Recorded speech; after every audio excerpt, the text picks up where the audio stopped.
ಇನ್ ಗುಲ್ಬರ್ಗಾ ವಾರ್ತೆಗಳ ಪ್ರಾಯೋಜಕರು Devanand sari centre super market Kalaburagi. Devanand sari centre ಹಲವು ವರ್ಷಗಳಿಂದ ಕಲಬುರಗಿ ಮಹಾಜನತೆಯ ಭರವಸೆ ಗಳಿಸಿರುವ ರೇಷ್ಮೆ ಸೀರೆಗಳ ಅತಿ ದೊಡ್ಡ ಶೋರೂಮ್. ಹಬ್ಬಗಳು, ಮದುವೆ, ಉಪನಯನ ಹಾಗೂ ನಿಮ್ಮ ಮನೆಯ ಶುಭ ಸಮಾರಂಭಗಳಿಗೆ ಬೇಕಾಗುವ ರೇಷ್ಮೆ ಸೀರೆಗಳಿಗೆ ದೂರದ ಬೆಂಗಳೂರು, ಹೈದರಾಬಾದ್ ನಗರಗಳಿಗೆ ಹೋಗುವ ಅಗತ್ಯವಿಲ್ಲ. ದೇವಾನಂದ್ ಸ್ಯಾರಿ ಸೆಂಟರ್ ನೀಡುತ್ತಿದೆ exclusive silk sari collections. Devanand sari ಸೆಂಟರ್ನಲ್ಲಿ ಈಗ ಮದುವೆ ಮುಂತಾದ ಶುಭ ಸಮಾರಂಭಗಳಿಗೆ ಕಾಂಚೀವರಂ ಸೇರಿದಂತೆ wedding brocade saris, pure Dharmavaram ಸೀರೆಗಳು, ಪ್ಯೂರ್ ಬನಾರಸ್ ಸೀರೆಗಳು, pure Uppada silk, pure Ilkal ಸೀರೆಗಳು, pure fancy Gadwal silk, pure Paithani ಸೀರೆಗಳು, ಪ್ಯೂರ್ ಸಾಫ್ಟ್ ಸಿಲ್ಕ್ ಸೀರೆಗಳು ವಿವಿಧ ವಿನ್ಯಾಸಗಳಲ್ಲಿ. ಕಲಬುರಗಿಯಲ್ಲೇ ಅತಿ ದೊಡ್ಡ ಮತ್ತು ವಿಶಾಲವಾದ 10,000 ಚದುರ ಅಡಿ ಇರುವ ಏಕೈಕ ಸ್ಯಾರಿ ಸೆಂಟರ್ ದೇವಾನಂದ್ ಸ್ಯಾರಿ ಸೆಂಟರ್. ಭೇಟಿ ಕೊಡಿ. ದೇವಾನಂದ್ ಸ್ಯಾರಿ ಸೆಂಟರ್, ಕಾಮತ್ ಹೋಟೆಲ್ ಹಿಂದುಗಡೆ, ಸೂಪರ್ ಮಾರ್ಕೆಟ್, ಕಲಬುರಗಿ.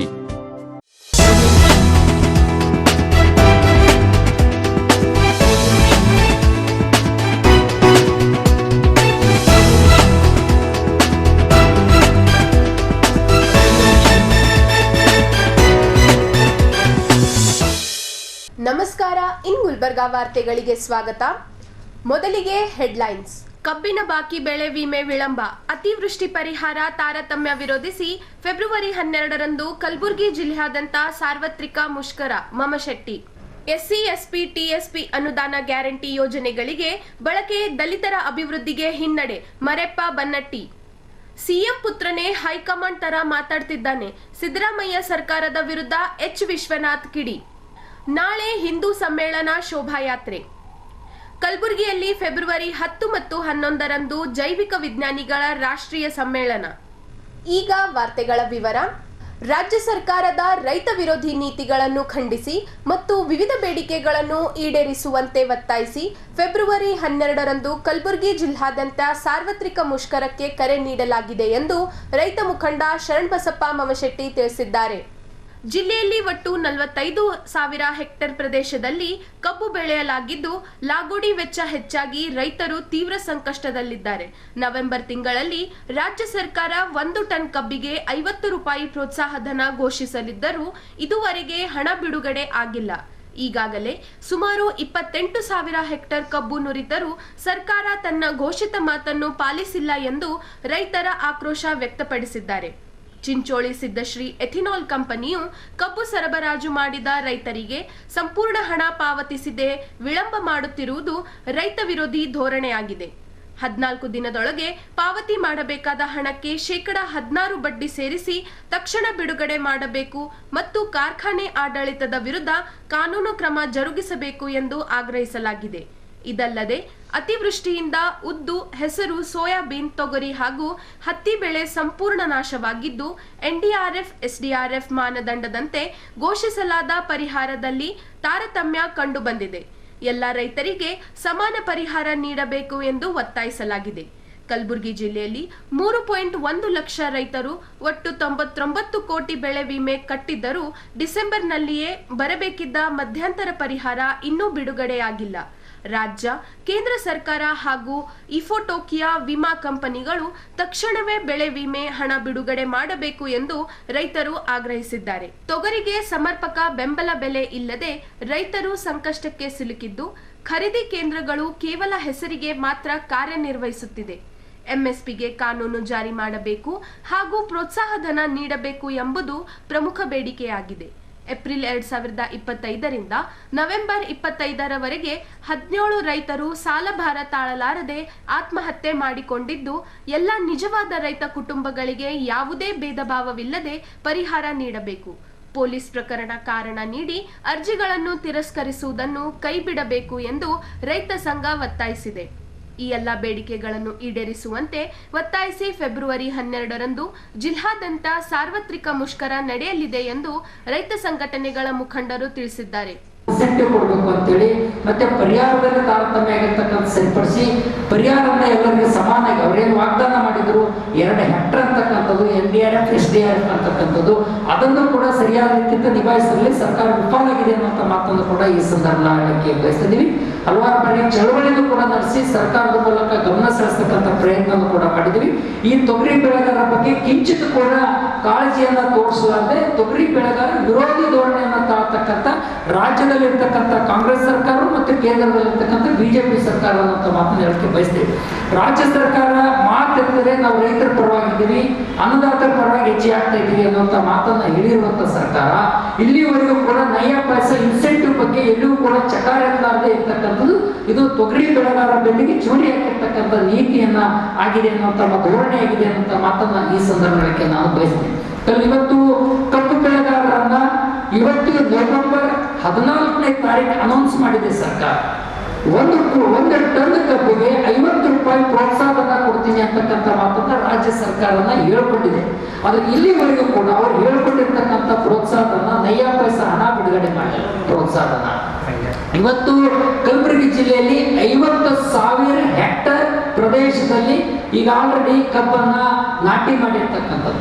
ಅದರಲ್ಲಿ ಈಗ ಆಲ್ರೆಡಿ ಅವರು ನವೆಂಬರ್ದಿಂದ ಇಲ್ಲಿವರೆಗೂ ಕೂಡ ಜನವರಿ 31ನೇ ತಾರೀಕು ತನಕ ಕೂಡ ಅವರು ನುಡಿಸಿರ್ತಕ್ಕಂಥದ್ದು 27,500 ಮೆಟ್ರಿಕ್ ಟನ್ ಕಬ್ಬನ್ನು ನುಡಿಸಿದ್ದಾರೆ.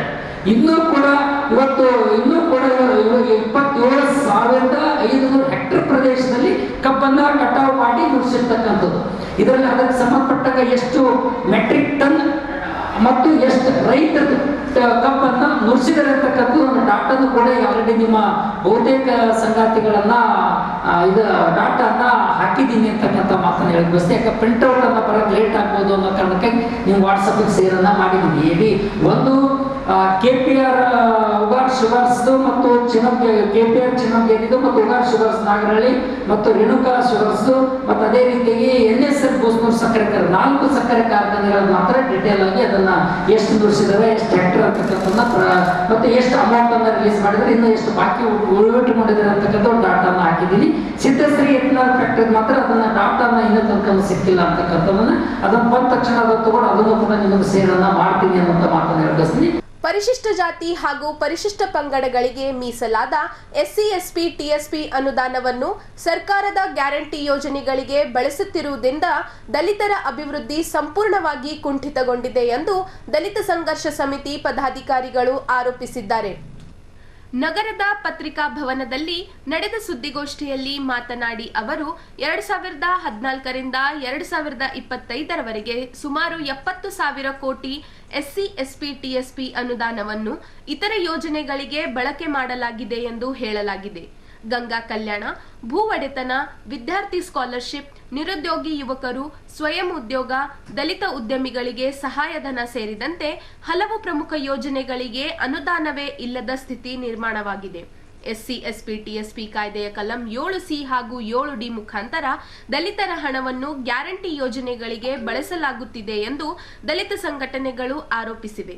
ಈ ಹಿನ್ನೆಲೆ ಪರಿಶಿಷ್ಟ ಜಾತಿ ಪಂಗಡದ ಹಿರಿಯ ಸಚಿವರು ಹಾಗೂ 20ಕ್ಕೂ ಹೆಚ್ಚು ಶಾಸಕರು ಫೆಬ್ರವರಿ 3ರಂದು ಸಭೆ ಸೇರಿ ವಿಷಯದ ಬಗ್ಗೆ ಚರ್ಚಿಸಿರುವುದು ಗಮನಾರ್ಹವಾಗಿದೆ.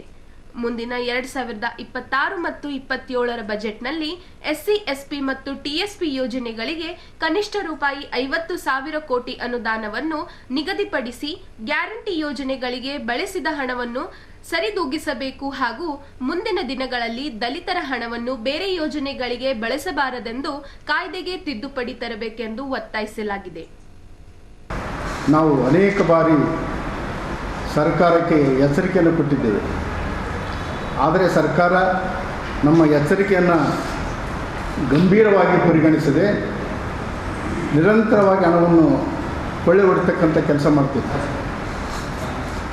ಇವತ್ತು ತಮಗೆ ತಿಳಿದಿರುವ ಹಾಗೆ ಸುಮಾರು 3ನೇ ತಾರೀಕು ರಾಜ್ಯದ ಹಿರಿಯ ಸಚಿವರಾದಂಥ KH Muniyappa, G Parameshwar, Mahadevappa, Shivraj Tangadagi, RB ತಿಮ್ಮಾಪು, ಶಾಸಕರಾದ PM ನರೇಂದ್ರ ಸ್ವಾಮಿ, ನಾರಾಯಣ ಸ್ವಾಮಿ, ಪ್ರಸಾದ್ ಅಬ್ಬಯ್ಯ, ಬಸಂತಪ್ಪ, ವೆಂಕಟೇಶ್ 20 ಶಾಸಕರು ಇದರ ಬಗ್ಗೆ ಚರ್ಚೆ ಮಾಡಿ ಮುಖ್ಯಮಂತ್ರಿಗಳಿಗೆ ಭೇಟಿಯಾಗಿ ಮನವಿ ಸಲ್ಲಿಸತಕ್ಕಂಥ ಒಂದು ಕೆಲಸ ಮಾಡಿದ್ದಾರೆ. ಕೊನೆಗೆ ಎರಡೂವರೆ ವರ್ಷದ ನಂತರ ಕೂಡ ಈ ಎಲ್ಲ ಶಾಸಕರಿಗೆ ಮಂತ್ರಿಗಳಿಗೆ ಜ್ಞಾನೋದಯವಾಗಿದ್ದುದು ಸಂತೋಷದ ಸಂಗತಿ ಅಂತ ನಾವು ಬಯಸ್ತೀವಿ. ನಾವು ಹೇಳಿದ ಗಂಭೀರತೆಯನ್ನು ಸರ್ಕಾರ ಪರಿಗಣಿಸಿರಲಿಲ್ಲ. ಸುಮಾರು ಇವತ್ತಿನ ತನಕ 2014ರಿಂದ 25 ತನಕ ಸುಮಾರು 70,000 ಕೋಟಿ ಹಣ ಪೋಲಾಗಿದೆ. 2014ರಿಂದ 18 ತನಕ 7D ಹೆಸರಿನಲ್ಲಿ ಈ ಹಣವನ್ನು ಹಲವಾರು ಉದ್ದೇಶಗಳಿಗೆ ಬಳಸಲಾಗ್ತಿತ್ತು. ಯಾವುದಕ್ಕಂತಂದರೆ ಹೈವೇಗಳಿಗೆ, ದೊಡ್ಡ ದೊಡ್ಡ ಪ್ರಾಜೆಕ್ಟ್ಗಳಿಗೆ ಹಣ ತಗೊಳ್ತಿತ್ತು. ಅದರ ನಂತರ ಇವತ್ತು 2023ರಲ್ಲಿ ಬಂದಂಥ ಸರ್ಕಾರ ಅವ್ಯಾಹತವಾಗಿ ಎಲ್ಲ ಗ್ಯಾರಂಟಿ ಯೋಜನೆಗಳಿಗೆ ಬಳಸ್ತಕ್ಕಂಥ ಕೆಲಸ ಮಾಡ್ತಾಯಿದ್ದೀವಿ. ಸುಮಾರು ಮೊನ್ನೆ ನಾವು ವಿಧಾನಸಭೆಯಲ್ಲಿ ಈ ವಿಷಯ ತಿಳ್ಕೊಂಡಾಗ ವಿರೋಧ ಪಕ್ಷದ ನಾಯಕರೊಬ್ಬರು ಇದ್ರ ಬಗ್ಗೆ ಮಾಹಿತಿ ಹೇಳಿದರು. 38,860 ಕೋಟಿ ಹಣವನ್ನು ಗ್ಯಾರಂಟಿ ಯೋಜನೆಗಳಿಗೆ ಬಳಸಿದ್ದಾರೆ ಅಂತಕ್ಕಂಥದ್ದು ಆರೋಪ ಮಾಡಿದರು. ಇದರ ಗಂಭೀರತೆಯನ್ನು ಅರ್ಥ ಮಾಡಿಕೊಂಡಂಥ ಶಾಸಕರು ಸಭೆ ಸೇರಿ ಮುಂದಿನ ದಿನಗಳಲ್ಲಿ ಚುನಾವಣೆ ಬರ್ತದಲ್ಲ, ಆ ಸಂದರ್ಭದಲ್ಲಿ ನಮಗೆ ಏಟು ಬೀಳ್ಬೋದು ಅಂತ ಒಂದು ಆತಂಕದಲ್ಲಿ ಮೀಟಿಂಗ್ ಸೇರಿ ಮುಖ್ಯಮಂತ್ರಿಗಳಿಗೆ ಮನವಿ ಮಾಡ್ತಕ್ಕಂಥ ಒಂದು ಕೆಲಸ ಮಾಡಿದ್ದಾರೆ. ಇವರಿಗೇನು ದಲಿತರ ಬಗ್ಗೆ ಯಾವುದೇ ಕಾಳಜಿ ಇತ್ತಂತ ನಾವೇನು ತಿಳ್ಕೋಬೇಕಾಗಿಲ್ಲ. ಮುಂದಿನ ತಕ್ಕಂಥದ್ದು ನಾವು ಕಂಡಿದ್ದೀವಿ. ಇದನ್ನು ಸರಿದೂಗಿಸುವ ಸಲುವಾಗಿ ಮುಂಬರುವ ಬಜೆಟ್ನಲ್ಲಿ ಸುಮಾರು 50,000 ಕೋಟಿ ಹಣವನ್ನು ಬಜೆಟ್ನಲ್ಲಿ ನಿಗದಿ ಮಾಡಬೇಕಂತೇಳಿ ನಾವು ಮುಖ್ಯಮಂತ್ರಿಯವರನ್ನು ಒತ್ತಾಯ ಮಾಡ್ತಿದ್ದೇವೆ. ನಾನು 40 ವರ್ಷ ಕಾಂಗ್ರೆಸ್ನಲ್ಲಿದ್ದೆ, ಆದರೆ ಇವತ್ತು ಹೈಕಮಾಂಡ್ಗೆ ಗೌರವವೇ ಇಲ್ಲದ ಸ್ಥಿತಿ ಬಂದಿದೆ. ಸಿಎಂ ಪುತ್ರನೇ ಹೈಕಮಾಂಡ್ನಂತೆ ಮಾತಾಡ್ತಿದ್ದಾನೆ ಎಂದು ಮಾಜಿ ಸಚಿವ ಎಚ್ ವಿಶ್ವನಾಥ್ ಆಕ್ರೋಶ ವ್ಯಕ್ತಪಡಿಸಿದರು. ಕಲಬುರಗಿಯಲ್ಲಿ ಮಾತನಾಡಿದ ಮಾಜಿ ಸಚಿವ ಎಚ್ ವಿಶ್ವನಾಥ್, ಮುಖ್ಯಮಂತ್ರಿ ಸಿದ್ದರಾಮಯ್ಯ ಹಾಗೂ ಅವರ ಪುತ್ರ ಯತೀಂದ್ರ ವಿರುದ್ಧ ತೀವ್ರ ವಾಗ್ದಾಳಿ ನಡೆಸಿದರು. ಕಾಂಗ್ರೆಸ್ ಪಕ್ಷಕ್ಕೂ ಹೈಕಮಾಂಡ್ ಇದೆ ಎಂದು ಹೇಳಿದ ಅವರು, ನಾನು 40 ವರ್ಷ ಕಾಂಗ್ರೆಸ್ನಲ್ಲಿದ್ದೆ, ಆದರೆ ಇವತ್ತು ಹೈಕಮಾಂಡ್ಗೆ ಗೌರವವೇ ಇಲ್ಲದ ಸ್ಥಿತಿ ಬಂದಿದೆ. ಸಿಎಂ ಪುತ್ರನೇ ಹೈಕಮಾಂಡ್ನಂತೆ ಮಾತಾಡ್ತಿದ್ದಾನೆ ಎಂದು ಆಕ್ರೋಶ ವ್ಯಕ್ತಪಡಿಸಿದರು. ಹಿಂದೊಮ್ಮೆ ಯತೀಂದ್ರ ಅವರು ತಮ್ಮ ತಂದೆ ಮಹಾರಾಜರ್ಗಿಂತ ಹೆಚ್ಚು ಕೆಲಸ ಮಾಡಿದ್ದಾರೆ ಎಂದು ಹೇಳಿದ್ದನ್ನು ಉಲ್ಲೇಖಿಸಿ ವಿಶ್ವನಾಥ್, ಮಹಾರಾಜರು ಎಲ್ಲಿ, ಈತ ಎಲ್ಲಿ ಎಂದು ಪ್ರಶ್ನಿಸಿದರು. ಜನಾದೇಶ ಪಡೆದ ಸರ್ಕಾರ ಜನಹಿತ ಮರೆತಾಗ ಆ ಸರ್ಕಾರ ಉಳಿಯುವುದಿಲ್ಲ, ಗೌರವವೂ ಇರದು ಎಂದು ಎಚ್ಚರಿಸಿದರು. ಸಿದ್ದರಾಮಯ್ಯ ಸರ್ಕಾರದ ಆಡಳಿತದ ಬಗ್ಗೆ ನನಗಷ್ಟೇ ಅಲ್ಲ, ಇಡೀ ರಾಜ್ಯದ ಜನರಿಗೆ ಅಸಮಾಧಾನ ಇದೆ. ಸುಳ್ಳು ಹೇಳಿಕೊಂಡು ತಿರುಗುತ್ತಿರುವ ಸರ್ಕಾರ ಇದು. ಸಿಎಂ ಹೇಳುವ ಸುಳ್ಳನ್ನೇ ಮಂತ್ರಿಗಳು ಹೇಳುತ್ತಿದ್ದಾರೆ. ಇಂತಹ ಅಯೋಗ್ಯ ಸರ್ಕಾರ, ಇಂತಹ ಅಯೋಗ್ಯ ಮಂತ್ರಿಗಳು ಕರ್ನಾಟಕ ಯಾವತ್ತೂ ಕಂಡಿಲ್ಲ ಎಂದು ಕಿಡಿಕಾರಿದರು. ನಾಯಕತ್ವ ಬದಲಾವಣೆ ಬಗ್ಗೆ ಮಾತನಾಡಿದ ಅವರು, 30 ತಿಂಗಳು ಕಮಿಟ್ಮೆಂಟ್ ಆಗಿತ್ತು. ಅದರಂತೆ ಸಿದ್ದರಾಮಯ್ಯ ಡಿಕೆ ಶಿವಕುಮಾರರಿಗೆ ಅಧಿಕಾರ ಕೊಡಬೇಕು. ಕಾಂಗ್ರೆಸ್ ಕಟ್ಟಿದ್ದು ಡಿಕೆಶಿಯೇ, ಸಿದ್ದರಾಮಯ್ಯ ಹೊರತುಪಡಿಸಿ ಕಾಂಗ್ರೆಸ್ ಎಲ್ಲಿಗೆ ಹೋಗಲ್ಲ. ಡ್ಯಾಮೇಜ್ ಆಗೋದು ವ್ಯಕ್ತಿಗಳು, ಪಕ್ಷ ಅಲ್ಲ ಎಂದು ಹೇಳಿದರು. ಇಂತಹ ಅಯೋಗ್ಯನಿಗೆ ಅಧಿಕಾರ ಕೊಟ್ಟಿದ್ದಕ್ಕೆ ಗಾಂಧಿ ಬಳಿ ಕೂತು ಪಶ್ಚಾತ್ತಾಪ ಪಡಬೇಕಾದ ಸ್ಥಿತಿ ಬಂದಿದೆ ಎಂದು ವಿಶ್ವನಾಥ್ ತೀವ್ರ ಅಸಮಾಧಾನ ವ್ಯಕ್ತಪಡಿಸಿದರು. ಅಂಥ ಸರ್ಕಾರಕ್ಕೆ ಯಾವುದೇ ಗೌರವ, ಮಾನ, ಮರ್ಯಾದೆ ಅನ್ನೋದು ಹೊಟ್ಟೋಗುತ್ತೆ. ಅದೆಲ್ಲವೂ ಕೂಡ ಸಿದ್ದರಾಮಯ್ಯ ಸರ್ಕಾರಕ್ಕೆ ಆಗಿದೆ. ಆಡಳಿತದ ಬಗ್ಗೆ ತಮಗೆ ಸ್ಯಾಟಿಸ್ಫ್ಯಾಕ್ಷನ್ ಇಲ್ಲ ಸರ್? ಇಲ್ಲ, ರಾಜ್ಯದ ನನಗೊಬ್ಬನಿಗಲ್ಲ, ಇಡೀ ರಾಜ್ಯದ ಜನರು ಇವತ್ತು ಈ ಸರ್ಕಾರದ ಆಡಳಿತದ ಬಗ್ಗೆ ಕಾರ್ಯಕ್ರಮಗಳು, ಎಂತೆಂಥ ಕಾರ್ಯಕ್ರಮಗಳಿದೆ. ನಾವು ಈ ಭಾಗದಲ್ಲಿ ಕಾರ್ಯಕ್ರಮ ಕೊಟ್ಟು ಮಕ್ಕಳಿಗೆ ಅನ್ನ ಕೊಟ್ಟು ಅಕ್ಷರ ಕೊಡು. ಇಲ್ಲಿ ಒಂದೊಂದು ತಾಲೂಕಿಗೆ ಸರ್ಕಾರಿ ಹೈಸ್ಕೂಲು 1-2 ಇತ್ತು, ಅದು 10 ಮಾಡಿದ್ರು. ಇವತ್ತು ನೀವು ಬನ್ನಿ ನಮ್ಮ ಮೈಸೂರು ಕಡೆಗೆ, ಪೊಲೀಸವರು ಯಾವ ಊರಿನ, ನಾನು ರೀ ಗುಲ್ಬರ್ಗ ರೀ, ನಾನು ರೀ ರಾಯಚೂರು ರೀ ಅಂತ ಅಂದರೆ ಅವನಿಗೆ ಆ ಶಕ್ತಿ ನಾವು ಕೊಟ್ಟು, ಅಕ್ಷರದ ಶಕ್ತಿನ ಅಲ್ಲಿ ಕೊಟ್ಟು ಆರೋಗ್ಯ ಯಶಸ್ವಿನಿ ಮಾಡಿದೆ. ಕೋಆಪರೇಟಿವ್ ಮಿನಿಸ್ಟರ್ ಪುಣ್ಯಾತ್ಮ ಸಿದ್ದರಾಮಯ್ಯ CM ಆದ್ಮೇಲೆ ನಿಲ್ಲಿಸ್ತಾ ಇದ್ದ. ಇದೇನೆ ಇವರು ಬಡವರಿಗೆ ಮಾಡೋ ಕೆಲಸ. ಯಾವ ದೇಶದಲ್ಲಿ, ಯಾವ ನಾಡಿನಲ್ಲಿ, ಯಾವ ರಾಜ್ಯದಲ್ಲಿ ಅಕ್ಷರ ಮತ್ತು ಆರೋಗ್ಯ, ಅದ್ರ ಬಗ್ಗೆ ಯಾವುದೇ ಸರ್ಕಾರಗಳು ಗಮನ ಕೊಡದೆ ಹೋದರೆ ಅದು ಸರ್ಕಾರವೂ ಆಗಲ್ಲ, ರಾಜ್ಯವೂ ಆಗಲ್ಲ. ಅಕ್ಷರ ಆರೋಗ್ಯ ಎರಡಿದ್ದರೆ ಅನ್ನ ಹುಟ್ಟುತ್ತೆ, ಅದ್ರ ಪಾಡು ಅನ್ನ ಹುಟ್ಟು. ಎರಡೂ ಇಲ್ಲ ಈ ರಾಜ್ಯದಲ್ಲಿ, ಅಕ್ಷರವೂ ಇಲ್ಲ, ಆರೋಗ್ಯವೂ ಇಲ್ಲ. ಮತ್ತು ಸುಮ್ಮನೆ ಬರೀ ಬೊಗಳೆ ಹೊಡ್ಕೊಂಡು ಸುಳ್ಳು ಹೇಳ್ಕೊಂಡು ತಿರುಗ್ತಾರೆ. ಸಿದ್ದರಾಮಯ್ಯ ಹೇಳಿದ ಸುಳ್ಳಿನೇ ಪ್ರತಿಧ್ವನಿಸ್ತದೆ, ಯಾಕೆ ಮಂತ್ರಿಗಳ ಹತ್ರ ಪ್ರತಿಧ್ವನಿಸ್ತದೆ. ಸರಿ ಸರಿ ಸರಿ ಸರಿ ಥೋತು ಇಂಥ ಅಯೋಗ್ಯ ಮಂತ್ರಿಗಳು, ಇಂಥ ಅಯೋಗ್ಯ ಸರ್ಕಾರನ ಕರ್ನಾಟಕ ರಾಜ್ಯ ಹಿಂದೆಂದೂ ಕಂಡಿರ್ತದೆ. ಪಕ್ಷ ಒಂದು ರೀತಿ ಶಿಸ್ತಿನಿಂದ ಇರಬೇಕಾದಂಥದ್ದು. ಆದರೆ ಸಿ ಎಂ ಅವ್ರ ಪುತ್ರನೇ ಹೈಕಮಾಂಡ್ ಥರ ಮಾತಾಡ್ಬಿಡ್ತಾರಲ್ಲ, ಹೈಕಮಾಂಡ್ ವೀಕ್ ಆಗಿದೆಯಾ ಅಷ್ಟೊಂದು ಅಂತ? ಇಲ್ಲ, ಹೈಕಮಾಂಡ್ ವೀಕ್ ಆಗಿದೆ. ಹೈಕಮಾಂಡ್ ಏನಾಗಿದೆ, ರಾಹುಲ್ ಗಾಂಧಿ ಅವರಿಗೆಲ್ಲರೂ ಅವ್ರಿಗೇನೋ ಸಿದ್ದರಾಮಯ್ಯನ ಏನಾದರೂ ತೆಗೆದುಬಿಟ್ರೆ ಕಾಂಗ್ರೆಸ್ ಅವ್ರಿಗೆ ಎತ್ತಾಗೋಗುತ್ತೆ. ಕಾಂಗ್ರೆಸ್ ಎತ್ತಾಗೋಗುತ್ತೆ. ಕಾಂಗ್ರೆಸ್ ಏನೂ ಆಗಲ್ಲ, ಡ್ಯಾಮೇಜ್ ಆಗೋರು ನೀವು. ಹಾಗಾಗಿ ಏನೇನೋ ಬಾಯಿಗೆ ಬಂದು ಅಂದರೆ ಪಕ್ಷಕ್ಕೆ ಏನಾಗಲ್ಲ, ಬದಲಾವಣೆ ಆಗಲಿ ಅಂತೀರಿ? ಪಕ್ಷಕ್ಕೆ ಏನಾಗಲ್ಲ ರೀ, ಬದಲಾವಣೆ ಆಗಲಿ. ಬದಲಾವಣೆ ಮಾತು ಕೊಟ್ಟಿಲ್ವೇ ಸಿದ್ದರಾಮಯ್ಯ? 30 ತಿಂಗಳು ಅಂತ ಆಗಿಲ್ವ ಇದು? ಯಾಕೆ ಸುಳ್ಳು ಹೇಳ್ತಾನೆ ಸಿದ್ದರಾಮಯ್ಯ? ಓಕೆ, ಆಗಿದೆ ಸರ್, ಹಂಗಾರೆ ಕಮಿಟ್ಮೆಂಟ್. ಓಕೆ, ಆಗಿದೆ ರೀ. ಓಕೆ, 30 ತಿಂಗಳು ಮುಂಚೆ ನಾನು ಇಳಿದು ಬಿಡ್ತೀನಿ, ಫಸ್ಟ್ ನನಗೆ ಕೊಟ್ಬಿಡು ಅಂತ ಹೇಳಿದ್ವಿ. ಅಂದರೆ ಬಜೆಟ್ ನಂತರ ಸಿ ಎಂ ಸಿದ್ದರಾಮಯ್ಯ ಕೆಳಗೆ ಇಳಿತಾರೆ. ಅವ್ರ ಪಾರ್ಟಿ ಬಿಟ್ಟಂತ ವಿಚಾರ, ಪಾರ್ಟಿ ಬಿಟ್ಟಂತ ನಾನೇ ಆಗಲಿ. ಕಮಿಟ್ಮೆಂಟ್ ಆಗಿತ್ತು, ಬದಲಾವಣೆ ಆಗಲಿ ಅಂತೀರಿ? ಹಾಗೆ ಕಮಿಟ್ಮೆಂಟ್ ಆಗಿರೋದು ಸತ್ಯ, ಅದು ನಿಜ. ಯಾಕೀಗ ಡಿ ಕೆ ಶಿವಕುಮಾರ್ದು ಕಾಂಟ್ರಿಬ್ಯೂಷನ್ ಇಲ್ಲ ಪಾರ್ಟಿಗೆ. ಓಕೆ, ಅವನ ಹಣ ಖರ್ಚು ಮಾಡಿಲ್ವೇ? ಅವನು ಈಗ ನಿಮಗೆ ಅವನು ಕಟ್ಟಿರೋನು, ಕಾಂಗ್ರೆಸ್ ಪಾರ್ಟಿನ ಕಟ್ಟಿರೋನು. ಡಿ ಕೆ ಶಿವಕುಮಾರ್ ಇವತ್ತು ಯಾವುದಾದ್ರು ತಾಲೂಕಿಗೆ ಹೋದರೆ ಒಂದು 50 ಹುಡುಗರು ಸೇರ್ತವೆ, ಜೈ ಜೈ ಅಂತ. ಸಿದ್ದರಾಮಯ್ಯ ನಮ್ಮ ಕುರುಬರು ಹುಡುಗರು ಸೇರ್ಬೇಕಟ್ಟೆ, ಯಾರೂ ಹೋಗಲ್ಲ ಅವನ ಜೊತೆಗೆ. ಸಂಕಷ್ಟ ಬಂದಾಗೆಲ್ಲ ಹಿಂದೆ ನೆನಪಾಗ್ತದೆ. ಯಾವ ಅಯ್ಯಿಂದ ಅವನು ಎಂತ ನೋಡಿ, ನಿಮಗೆ ಕಾಂಗ್ರೆಸ್ಸಲ್ಲಿ ಇದ್ರೆ ತಾನೇ ಇವನಿಗೆ ಗೊತ್ತಿತ್ತು. ಕಾಂಗ್ರೆಸ್ಸೇ ಹಿಂದ ನೋಡಿ, ಇಲ್ಲಿ ಯಜಮಾನ್ರಿದ್ದಾರೆ, ಕಾಂಗ್ರೆಸ್ನವ್ರ ಕೈಲಿ ಒಂದು ಮೈಕ್ ಕೊಟ್ಟರೆ ಏನು ಭಾಷಣ ಮಾಡ್ತಿದ್ರು? ಹರಿಜನ ಗಿರಿಜನರೇ, ಹಿಂದುಳಿದವರೇ, ಅಲ್ಪಸಂಖ್ಯಾತರೇ, ಮಹಿಳೆಯರೇ, ರೈತರೇ, ಇದು ಕಾಂಗ್ರೆಸ್ ಭಾಷಣ ರೀ. ಅವ್ನು ಕಾಂಗ್ರೆಸ್ಸಲ್ಲಿ ಇದ್ರೆ ತಾನು ಗೊತ್ತಿತ್ತು ಸಿದ್ದರಾಮಯ್ಯನಿಗೆ. ಏನು ಮಾಡೋದು, ನಾವು ಯಾವತ್ತಾರು ಮಹಾತ್ಮ ಗಾಂಧಿ ತಾವು ಕೂತು ಪ್ರಾಯಶ್ಚಿತ್ತ ಮಾಡ್ಕೋಬೇಕು, ಇಂಥ ಅಯೋಗ್ಯನ ಕೈಲಿ ರಾಜ್ಯ ಕೊಟ್ಬಿಟ್ವಲ್ಲ ಅಂತೇಳಿ. ಈ ದ್ವೇಷ ಭಾಷಣ ಮಸೂದೆ ರಾಜ್ಯಪಾಲರು ತಿರಸ್ಕರಿಸಿದ ನಂತರ, ವಾಪಸ್ ಕಳಿಸಿದ ನಂತರ ರಾಷ್ಟ್ರಪತಿ ಅಂಗಳು ಕಳಿಸಿದ್ದಾರೆ. ಸರಿನಾ? ಅದು ಅವಶ್ಯಕತೆ ಇದೆಯಾ ಅಂತ ತಮ್ಮ ಕೇಳ್ತಾರೆ. ಅವಶ್ಯಕತೆ ಇದೆ. ಅಲ್ಲಪ್ಪ, ಈಗ ಎಲ್ಲ ಪಾರ್ಟಿಯವರು ಭಾಷಣ ಮಾಡಿ, ಈಗ ನಾನೇ ಮಾತಾಡಿದ್ರು ಇವು ಅಯೋಗ್ಯ ಅಂತ. ದ್ವೇಷ ಭಾಷಣ ಅನ್ನೋದು ವಸ್ತುಸ್ಥಿತಿ ಹೇಳ್ತಾ ಇದ್ವಿ. ನೀವು ಕೋರ್ಟ್ ಹೋದರೆ ನೋಡಿ ಸರ್, ನನ್ನನ್ನು ಅಯೋಗ್ಯ, ನೀನು ಅಯೋಗ್ಯ, ಅದಕ್ಕೆ ನೀನು ಅಯೋಗ್ಯ ಅಂತ ಅಂತಾರೆ ಜನಗಳು. ಈಗ ಒಂದು ಚಿಕ್ಕ ವಿರಾಮ.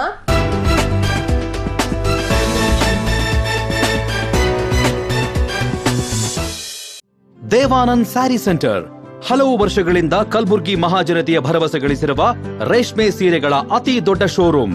ಹಬ್ಬಗಳು, ಮದುವೆ, ಉಪನಯನ ಹಾಗೂ ನಿಮ್ಮ ಮನೆಯ ಶುಭ ಸಮಾರಂಭಗಳಿಗೆ ಬೇಕಾಗುವ ರೇಷ್ಮೆ ಸೀರೆಗಳಿಗೆ ದೂರದ ಬೆಂಗಳೂರು, ಹೈದರಾಬಾದ್ ನಗರಗಳಿಗೆ ಹೋಗುವ ಅಗತ್ಯವಿಲ್ಲ. ದೇವಾನಂದ್ ಸ್ಯಾರಿ ಸೆಂಟರ್ ನೀಡುತ್ತಿದೆ exclusive silk sari collections. Devanand sari ಸೆಂಟರ್ನಲ್ಲಿ ಈಗ ಮದುವೆ ಮುಂತಾದ ಶುಭ ಸಮಾರಂಭಗಳಿಗೆ ಕಾಂಚೀವರಂ ಸೇರಿದಂತೆ wedding brocade saris, pure Dharmavaram ಸೀರೆಗಳು, ಪ್ಯೂರ್ ಬನಾರಸ್ ಸೀರೆಗಳು, pure Uppada silk, pure Ilkal ಸೀರೆಗಳು, pure fancy Gadwal silk, pure Paithani ಸೀರೆಗಳು, ಪ್ಯೂರ್ ಸಾಫ್ಟ್ ಸಿಲ್ಕ್ ಸೀರೆಗಳು ವಿವಿಧ ವಿನ್ಯಾಸಗಳಲ್ಲಿ. ಕಲಬುರಗಿಯಲ್ಲೇ ಅತಿ ದೊಡ್ಡ ಮತ್ತು ವಿಶಾಲವಾದ 10,000 ಚದುರ ಅಡಿ ಇರುವ ಏಕೈಕ ಸ್ಯಾರಿ ಸೆಂಟರ್ ದೇವಾನಂದ್ ಸ್ಯಾರಿ ಸೆಂಟರ್. ಭೇಟಿ ಕೊಡಿ. ದೇವಾನಂದ್ ಸ್ಯಾರಿ ಸೆಂಟರ್, ಕಾಮತ್ ಹೋಟೆಲ್ ಹಿಂದುಗಡೆ, ಸೂಪರ್ ಮಾರ್ಕೆಟ್, ಕಲಬುರ್ಗಿ. ವಿರಾಮದ ನಂತರ ವಾರ್ತೆಗಳಿಗೆ ಮತ್ತೊಮ್ಮೆ ಸ್ವಾಗತ. ರಾಮ ಮಂದಿರ್ ಹಿಂದೂ ಸಮ್ಮೇಳನ ಆಯೋಜನಾ ಸಮಿತಿ ವತಿಯಿಂದ ನಾಳೆ ರವಿವಾರ 8ರಂದು ಹಿಂದೂ ಸಮ್ಮೇಳನ ಹಮ್ಮಿಕೊಳ್ಳಲಾಗಿದೆ ಎಂದು ಸಮಿತಿಯ ಪದಾಧಿಕಾರಿಗಳು ತಿಳಿಸಿದ್ದಾರೆ. ಈ ಕುರಿತು ನಗರದ ಪತ್ರಿಕಾ ಭವನದಲ್ಲಿ ನಡೆದ ಪತ್ರಿಕಾಗೋಷ್ಠಿಯಲ್ಲಿ ಮಾತನಾಡಿದ ಅವರು, ನಾಳೆ ಬೆಳಗ್ಗೆ ಸಂತೋಷ್ ಕಾಲೋನಿ ಹನುಮಾನ್ ಮಂದಿರದಿಂದ ಶೋಭಾಯಾತ್ರೆ ಆರಂಭವಾಗಲಿದೆ ಎಂದರು. ಶೋಭಾಯಾತ್ರೆ ಜೇವರ್ಗಿ ರಸ್ತೆ ಮಾರ್ಗವಾಗಿ ಸಾಗುತ್ತಾ ರಾಮ ಮಂದಿರಕ್ಕೆ ತಲುಪಲಿದೆ. ಈ ಶೋಭಾಯಾತ್ರೆ ಹಾಗೂ ಸಮ್ಮೇಳನದಲ್ಲಿ ಹೆಚ್ಚಿನ ಸಂಖ್ಯೆಯಲ್ಲಿ ಹಿಂದೂ ಬಾಂಧವರು ಪಾಲ್ಗೊಳ್ಳುವಂತೆ ಅವರು ಮನವಿ ಮಾಡಿಕೊಂಡರು. ನಮ್ಮದು ರಾಮ ಮಂದಿರ ಉಪನಗರ ಅಂದರೆ ನಮ್ಮದು ರಾಮ ಮಂದಿರ ಬಸ್ ಸ್ಟ್ಯಾಂಡಿಂದ ಹಿಡ್ಕೊಂಡು ರಾಮ ಮಂದಿರ ಎಲ್ಲಿ ತನಕ ಬರ್ತದೆ, ಓವರ್ ಬ್ರಿಡ್ಜಿಂದ ಬಲಗಡೆ ಆಗುತ್ತೆ. ಅದಕ್ಕೆ ರಾಮ ಮಂದಿರ ಉಪನಗರ ಅಂತದ. ರಾಮ ಮಂದಿರ ಉಪನಗರದ್ದು ನಾಳೆ 8ನೇ ತಾರೀಕು ಹಿಂದೂಗಳ ಸಮಾವೇಶ ಮಾಡ್ತಾ ಇದ್ದೇವೆ. ಅದು ಕಡೆಯ 8ನೇ ತಾರೀಕಿಂದ ನಾವು ಕಡೆಯ ಸಮಾವೇಶ ಅಂತ ನಿರ್ಧಾರ ಮಾಡಿದ್ದೇವೆ. ಮಧ್ಯಾಹ್ನ 3 ಗಂಟೆಗೆ ನಾವು ಸುಮಾರಾಗಿ ಒಂದು 100 ಕಡೆ ಮೊಹಲ್ಲಾ ಬೇಟೆಗಳನ್ನು ತಗೊಂಡಿದ್ದೀವಿ. ಶ್ರೀ ಷಡಾಕ್ಷರಿ ವೀರ ಮಹಾಂತ ಶಿವಾಚಾರ್ಯ ಮಹಾಂತೇಶ್ವರ್ ಮಠ್ ಸುಕ್ಷೇತ್ರ ಚಿನ್ಮಯಗಿರಿ ಇವರು ಅವರ ಸಾನ್ನಿಧ್ಯವನ್ನು ವಹಿಸ್ತಾ ಇದ್ದಾರೆ.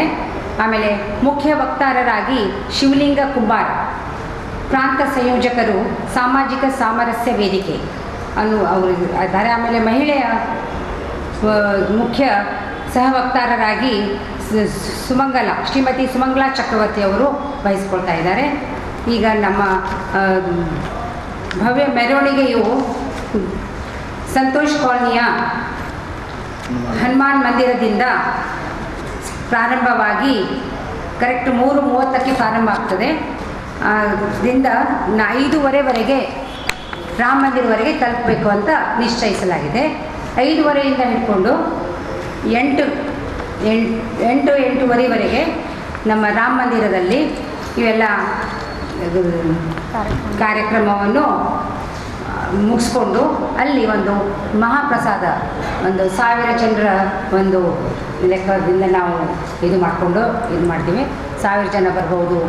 ತಾವೆಲ್ಲ ಸಹಕಾರ ಮಾಡಿದ್ರೆ ಇನ್ನೂ ಹೆಚ್ಚಿಗೂ ಬರಲಿ ಅಂತ ಒಂದು ಆಶಯ ಇಟ್ಕೊಂಡು ನಾವು ನಿಮ್ಮೆಲ್ಲರಿಗೂ ಕೇಳ್ಕೊಳ್ತಾ ಇದ್ದೇವೆ. ಫೆಬ್ರವರಿ 10 ಮತ್ತು 11ರಂದು ಖ್ವಾಜಾ ಬಂದೆ ನವಾಜ್ ವಿಶ್ವವಿದ್ಯಾಲಯದಲ್ಲಿ ಜೈವಿಕ ವಿಜ್ಞಾನಿಗಳ ರಾಷ್ಟ್ರೀಯ ಸಮ್ಮೇಳನ ಹಮ್ಮಿಕೊಳ್ಳಲಾಗಿದೆ ಎಂದು ವಿಶ್ವವಿದ್ಯಾಲಯದ ಸಿಬ್ಬಂದಿಗಳು ತಿಳಿಸಿದ್ದಾರೆ. ಕಲಬುರಗಿ ನಗರದ ಖ್ವಾಜಾ ಬಂದೆ ನವಾಜ್ ವಿಶ್ವವಿದ್ಯಾಲಯದಲ್ಲಿ ಆಡಿಟೋರಿಯಂನಲ್ಲಿ ಆಯೋಜಿಸಲಾಗಿದೆ.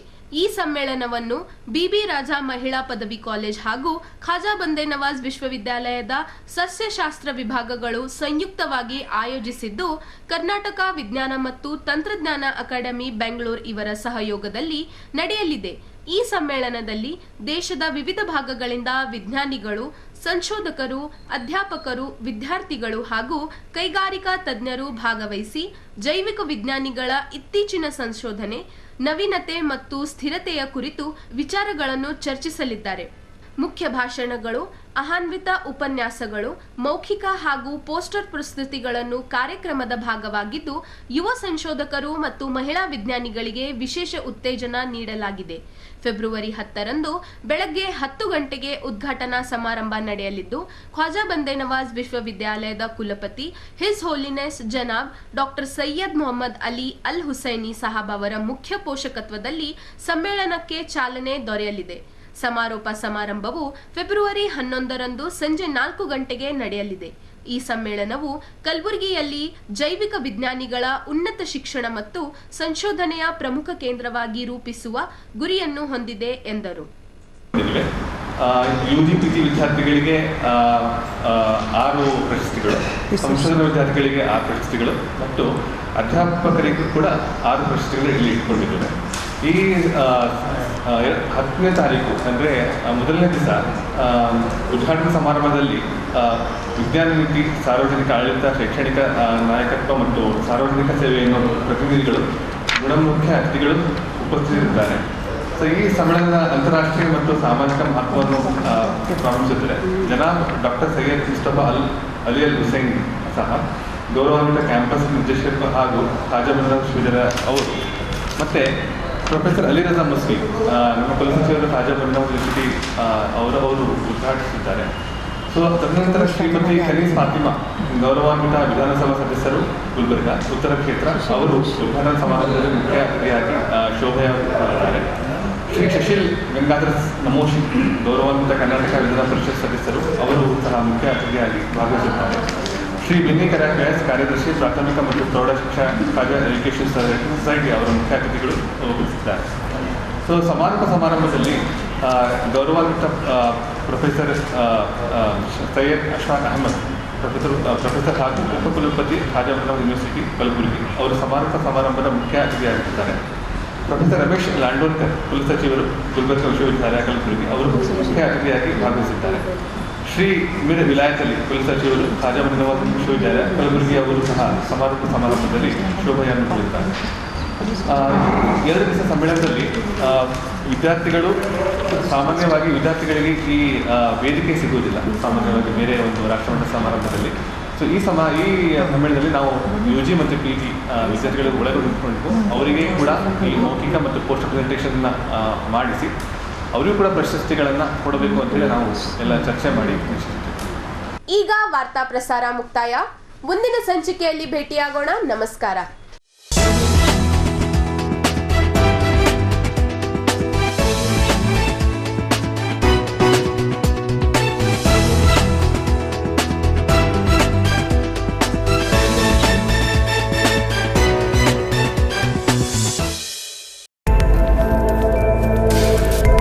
ಇನ್ ಗುಲ್ಬರ್ಗಾ ವಾರ್ತೆಗಳ ಪ್ರಾಯೋಜಕರು Devanand sari centre super market Kalaburagi. Devanand sari centre ಹಲವು ವರ್ಷಗಳಿಂದ ಕಲಬುರ್ಗಿ ಮಹಾಜನತೆಯ ಭರವಸೆ ಗಳಿಸಿರುವ ರೇಷ್ಮೆ ಸೀರೆಗಳ ಅತಿ ದೊಡ್ಡ ಶೋರೂಮ್. ಹಬ್ಬಗಳು, ಮದುವೆ, ಉಪನಯನ ಹಾಗೂ ನಿಮ್ಮ ಮನೆಯ ಶುಭ ಸಮಾರಂಭಗಳಿಗೆ ಬೇಕಾಗುವ ರೇಷ್ಮೆ ಸೀರೆಗಳಿಗೆ ದೂರದ ಬೆಂಗಳೂರು, ಹೈದರಾಬಾದ್ ನಗರಗಳಿಗೆ ಹೋಗುವ ಅಗತ್ಯವಿಲ್ಲ. ದೇವಾನಂದ್ ಸ್ಯಾರಿ ಸೆಂಟರ್ ನೀಡುತ್ತಿದೆ exclusive silk sari collections. Devanand sari ಸೆಂಟರ್ನಲ್ಲಿ ಈಗ ಮದುವೆ ಮುಂತಾದ ಶುಭ ಸಮಾರಂಭಗಳಿಗೆ ಕಾಂಚೀವರಂ ಸೇರಿದಂತೆ wedding brocade saris, pure Dharmavaram ಸೀರೆಗಳು, ಪ್ಯೂರ್ ಬನಾರಸ್ ಸೀರೆಗಳು, pure Uppada silk, pure Ilkal ಸೀರೆಗಳು, pure fancy Gadwal silk, pure Paithani ಸೀರೆಗಳು, ಪ್ಯೂರ್ ಸಾಫ್ಟ್ ಸಿಲ್ಕ್ ಸೀರೆಗಳು ವಿವಿಧ ವಿನ್ಯಾಸಗಳಲ್ಲಿ. ಕಲಬುರಗಿಯಲ್ಲೇ ಅತಿ ದೊಡ್ಡ ಮತ್ತು ವಿಶಾಲವಾದ 10,000 ಚದುರ ಅಡಿ ಇರುವ ಏಕೈಕ ಸ್ಯಾರಿ ಸೆಂಟರ್ ದೇವಾನಂದ್ ಸ್ಯಾರಿ ಸೆಂಟರ್. ಭೇಟಿ ಕೊಡಿ. ದೇವಾನಂದ್ ಸ್ಯಾರಿ ಸೆಂಟರ್, ಕಾಮತ್ ಹೋಟೆಲ್ ಹಿಂದುಗಡೆ, ಸೂಪರ್ ಮಾರ್ಕೆಟ್, ಕಲಬುರಗಿ.